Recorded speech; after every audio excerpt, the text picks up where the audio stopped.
More than 660 roads were washed out across eastern North Carolina, Katy and Cumberland County alone.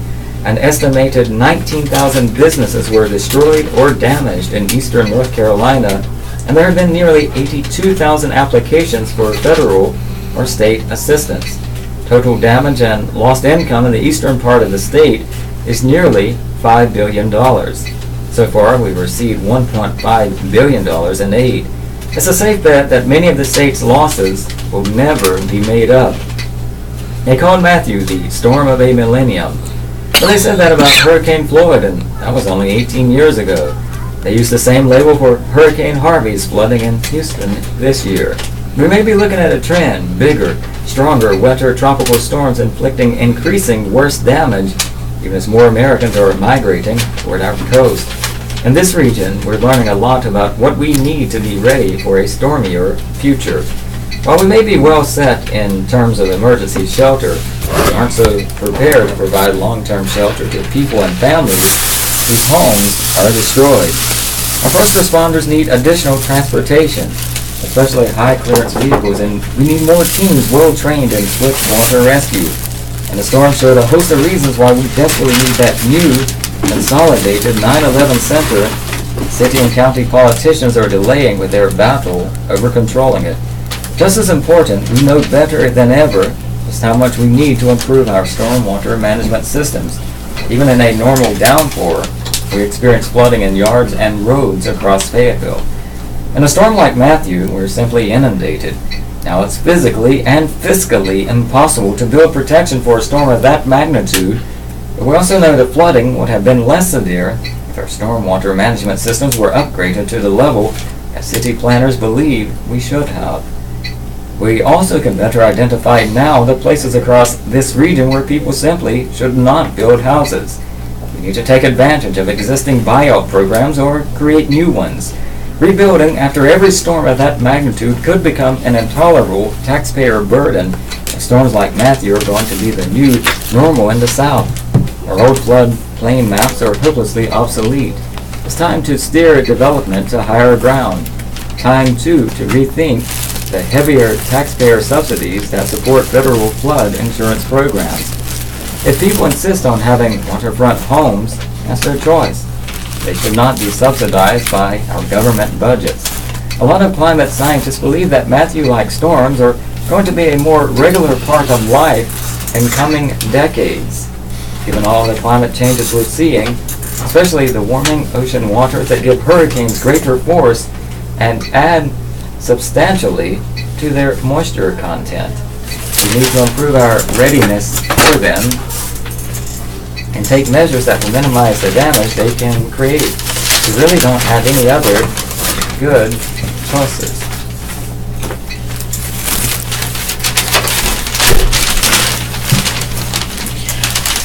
GOP hog-tied by divided Senate. Why can't we have nice things? That's the question, if not exactly the phrasing, so many conservatives are asking these days. Despite controlling the White House and both branches of the Congress, the GOP can't get much done. Oh, House Speaker Paul Ryan and Senate Majority Leader Mitch McConnell have talking points pushing back on this widespread impression. Ryan's argument has some merit. The House has passed a good deal of legislation, 305 bills according to GovTrackers. Admittedly, a lot of it is minor, but there's some meaty stuff as well, including Obamacare repeal and replace. The problem is that very little of it can get through the narrowly Republican-controlled Senate, the burial ground where the GOP elephant goes to die. Much of the blame goes to McConnell, particularly when the blame is being cast by President Trump's biggest supporters. Whether thus fears that object is the subject for much debate. While McConnell has made his share of mistakes, the scapegoat is often wildly overblown. As Senator Ben Sass recently explained on my new podcast, The Remnant, the GOP simply is not an ideologically unified party. There is not one GOP but several. In a sense, that's always been true of Republicans and Democrats. Political parties always have different ideological and regional factions. The late Minnesota Senator Paul Wellstone used to claim he was from the Democratic wing of the Democratic Party, by which he meant he was an authentic progressive. FDR's coalition included progressive and socialist Jews and African Americans, as well as segregationist Democrats and progressive Republicans. Ronald Reagan unified movement, conservatives and traditional East Coast Republicans, as well as big swaths of conservative Democrats and even a few libertarians. Part of the problem is that we don't think of parties as coalitions of disparate ideological and geographic interests anymore. For much of American history, if you ask someone whether they were a Republican or Democrat, you would have to ask a follow-up question to learn whether they were a liberal or conservative. Never mind what kind of liberal or conservative they were. Thanks to the trend of political popularization, we now expect ideological conformity to go hand in hand with party identification. And it does more than ever. For the first time in American history, party ID is more predictive of behaviors and attitudes than race, according to political scientists Shanto Iyengar and Sean Westwood of Dartmouth and Stanford, respectively. Partisanship for a long period of time wasn't viewed as part of who we are, Westwood told the New York Times earlier this year. It wasn't core to our identity. It was just an ancillary trait. But in the modern era, we view party identity as something akin to gender, ethnicity, or race, the core traits that we use to describe ourselves to others. So from one perspective, dysfunction in Congress is a good sign because it shows that partisanship doesn't override all other concerns. But that's cold comfort for Republicans who like to fulfill the promises they campaigned on for years, now that they control Washington. Nice things aren't on the horizon. Jonah Goldberg is an editor-at-large of National Review Online and a visiting fellow at the American Enterprise Institute. Email him at jonascolumn@aol.com. Letter to the editor. Parents, be aware of this. Kim Richardson of Fayetteville writes, on October 8th, children and adults joined with people from 29 states and 3 Canadian provinces who proclaimed October 9th National Pandas Awareness Day. Pandas as pediatric autoimmune neuropsychiatric disorders associated with streptococcal infections. Pandasnetwork.org is their website. Celebrating a day early, we walked down Hay Street in the sun and the rain to bring awareness to pandas. The mother of one child spoke to a small crowd gathered under the market house.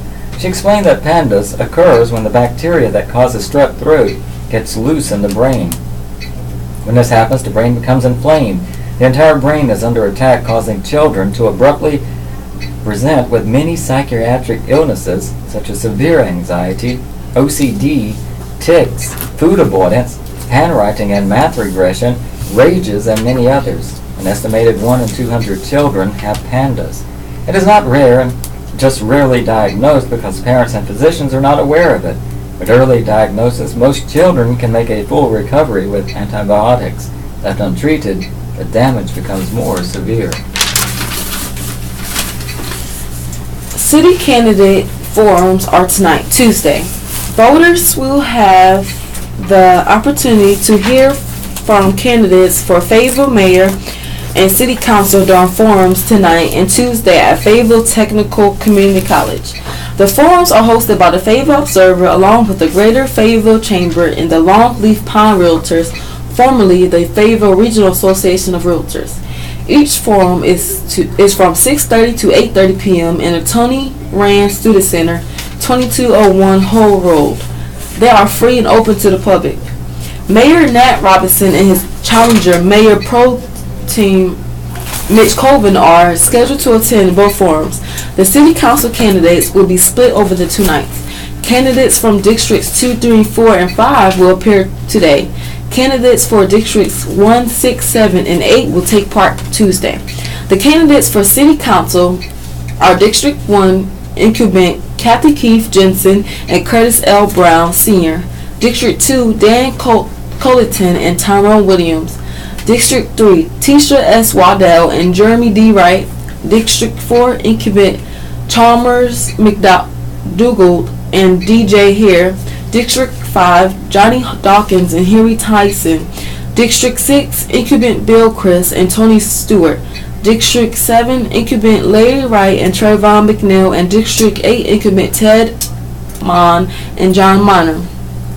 The forums will be moderated by Tim White, the editorial page editor of the Observer, and Breeden Blackwell, the director of government relations for Cape Fear Valley Health System. The forums will be broadcast live on the Observer's Facebook page at facebook.com/Fayetteville Observer /followers, and members of the audience at FTCC will be able to ask questions of the candidates. This is the Southeastern North Carolina Radio Reading Service, a United Way partner agency. We broadcast from the campus of Fayetteville State University, and our signal is carried by WUNC Chapel Hill. As a nonprofit agency, we rely on public donations. We request your support to continue our services. We make charitable donations. Please keep the SENCRRS in mind. Our post office box number is 35029, Fayetteville, North Carolina 28303. If you have any questions or comments, please call 910-672-1600 or our toll-free number 1-844-709-5656. Your radio hosts are Robert Meade and Raquel Adams, and we are proud to serve you today. Let's see, top of the hour, time for the obituaries. Death notices. The following deaths have been reported. Upcoming editions of the Fayetteville Observer will contain complete obituary information. In Cumberland County, Ismail Diaz Sr., 74 of Hope Mills, Unity Funeral Services of Fayetteville. Mary Edmonds, 98 of Fayetteville, Wiseman Mortuary. In the Cape Fear region, Lamont Butler, 76 of Lumberton, formerly of Clinton, Butler and Son Funeral Services, Clinton. Julia Pinkston Faircloth, 60 of Rayford, Rogers and Breeze Funeral Home. Richard Z. Frink, 76 of Elizabethtown, Hills Funeral Home. Donald Deese, 65 of Maxton, Richard Boyle's Funeral Service. Gary Love, 60 of Rayford, Bowie Funeral Home. In Cumberland County, Reg E. Richard, 78 of Fayetteville, died Tuesday, October 10th, 2017. Funeral will be held Tuesday at 12:30 p.m. at Wiseman Mortuary Chapel. The viewing will be at the funeral home Tuesday from 9 a.m. to 12:30 p.m. The burial will be at Rockfish Memorial Park. Services entrusted to Wiseman Mortuary. Phyllis Roselle Watts, 88 of Fayetteville, died Saturday, October 14th, 2017. Funeral will be held Wednesday at 11 a.m. at Rogers and Breese Funeral Home Chapel. The visitation will be at Rogers and Breese Funeral Home Wednesday from 10 a.m. to 11 a.m. and the burial will be at Woodlawn Cemetery in Winter Garden, Florida. Services entrusted to Rogers and Breese Funeral Home. Region and elsewhere. Cranford Gray Calhoun, 85 of Carthage, died Saturday, October 14th, 2017. Funeral will be held Monday at noon at Cox Memorial Funeral Home Chapel. The viewing will be at Cox Memorial Funeral Home Monday from 11 a.m. to noon. Burial will be at Emmanuel Baptist Church Cemetery in Carthage with full military honors. Services entrusted to Cox Memorial Funeral Home and Crematory of Vass. Rosalia Santos Marino, 87 of Ashland, Massachusetts, formerly of Fayetteville, died Monday, October 9th, 2017. Graveside service will be held Thursday at 2 p.m. at Sand Hills State Veterans Cemetery, and the visitation will be at Rogers and Breese Funeral Home Wednesday from 7 p.m. to 9 p.m. The burial will be at Sand Hills State Veterans Cemetery. Services entrusted to Rogers and Breese Funeral Home. Jeanette W. Jean Sexton, 90 of Lillington, died Friday, October 13th, 2017. Funeral will be held Wednesday at 11 a.m. at Pleasant Union Christian Church. The visitation will be at O'Quinn Peebles Phillips Funeral Home Tuesday from 6 p.m. to 8 p.m. The burial and entombment will be at Harnett Memorial Park. Services entrusted to O'Quinn Peebles Phillips Funeral Home and Crematory of Lillington. Gerald David Thompson, 81 of Gastonia, died Friday, October 13th, 2017. Funeral will be held Tuesday at 2 p.m. at South Chapel of Green Funeral Service. The visitation will be at South Chapel of Green Funeral Service Tuesday from 1 p.m. to 2 p.m. And the burial will be at Forest Lawn Cemetery of Charlotte. Service is entrusted to South Chapel of Green Funeral Service of Gastonia. That concludes today's obituaries. Billy Graham. God-given marriage is not to be treated casually.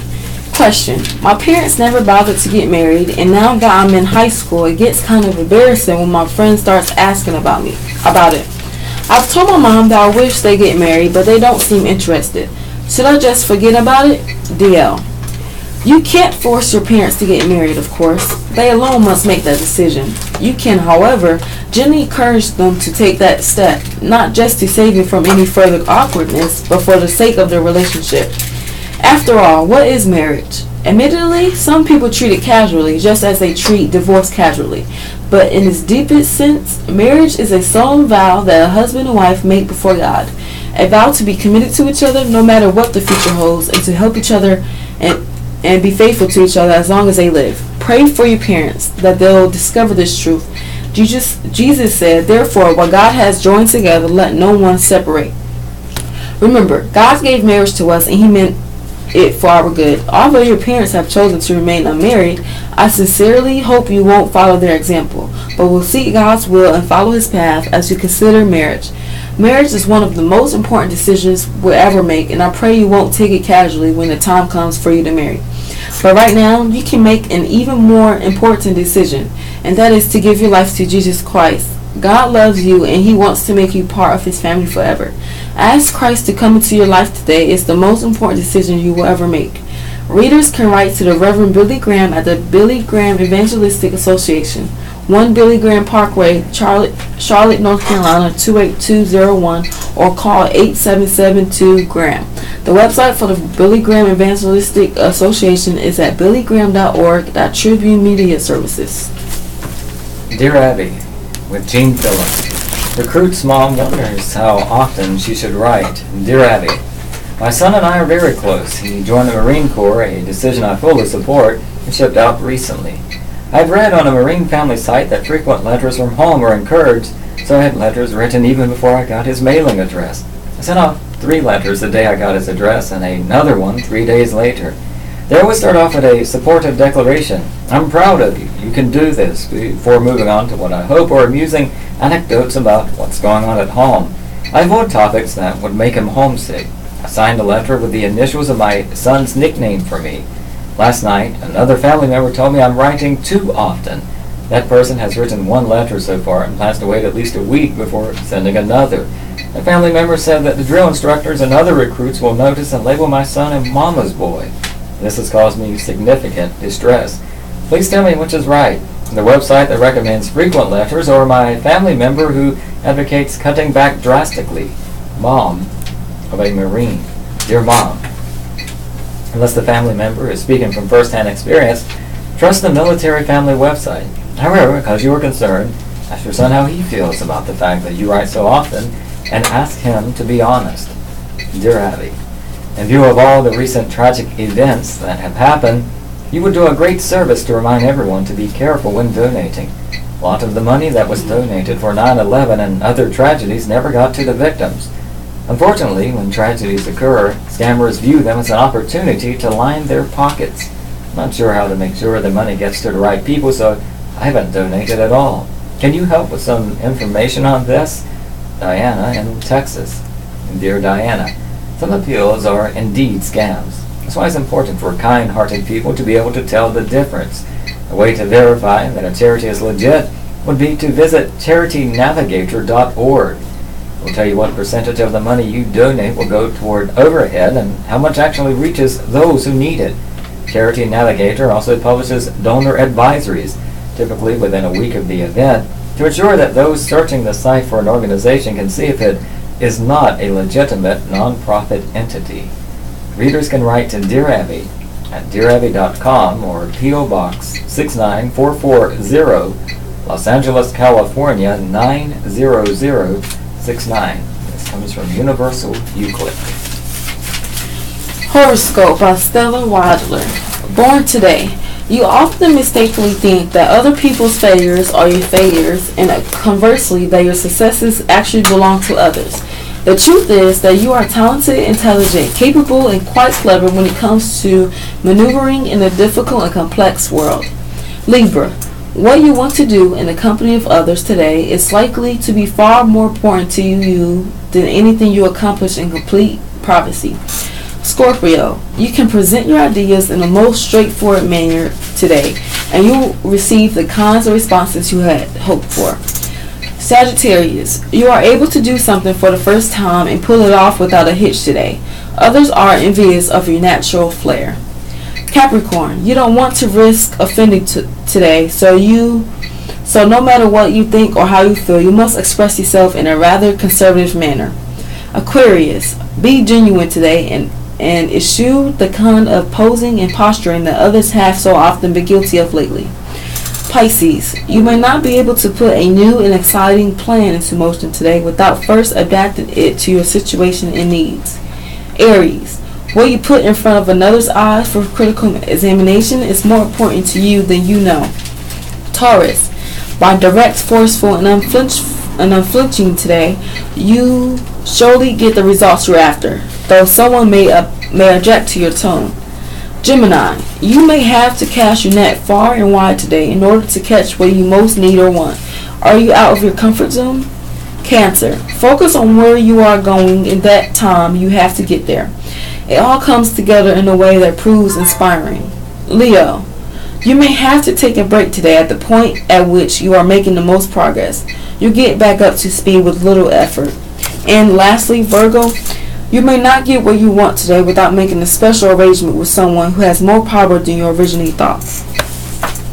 Support groups for Mondays. Celebrate Recovery meets from 5:30 to 8:30 p.m. at Aaron Lake Baptist Church on 1130 Bingham Drive.